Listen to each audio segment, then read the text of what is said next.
कबीर पर चलने वाली गोली मैंने अपने बाजू में खाई थी, तो अब अगर आप मुझ पर गोली चलाएंगी तो वो गोली कबीर को खानी होगी, तभी तो होगा हिसाब बराबर। इतनी खुश थी कि मेरी दुनिया तो उसी गाड़ी में।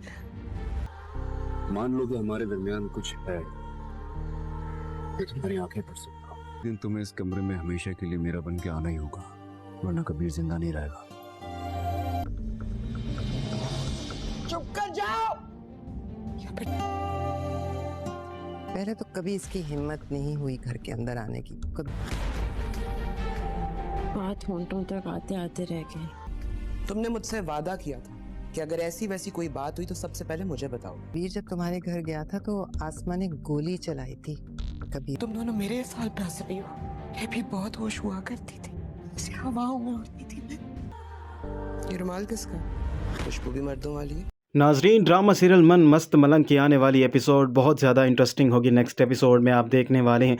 और आखिरकार ही रिया अपने आप को नहीं रोक पाती और कबीर से मिलने के लिए उसके घर चली जाती है, और वफ़ा इसी मौके का फ़ायदा उठाती है और माँ बीना को फ़ोन कर देती है। फौरी तौर पर माँ बीना भी घर पहुँच जाती है। रिया जब कबीर के कमरे से बाहर निकल रही होती है, माँ बीना भी वहाँ पर आ जाती है और वो रिया की काफ़ी ज़्यादा इंसल्ट भी करती है और रिया से कहती है, आज तक तुम्हारी इतनी हिम्मत नहीं हुई थी कि तुम इस घर में कदम रखो, और आज तुम्हारी इतनी हिम्मत हो गई है कि तुम कबीर के कमरे तक पहुंच गई हो। कबीर जब तुम लोगों के घर गया था तो अस्मा ने उस पर गोली चलाई थी। तो रिया माँ बीना को जवाब देती है, वो गोली तो मैंने खाई थी, अगर आप आज मुझ पर गोली चलाएंगे तो वो गोली कबीर को खानी होगी। और कबीर रिया की बातें सुनने के बाद मुस्कुरा देता है।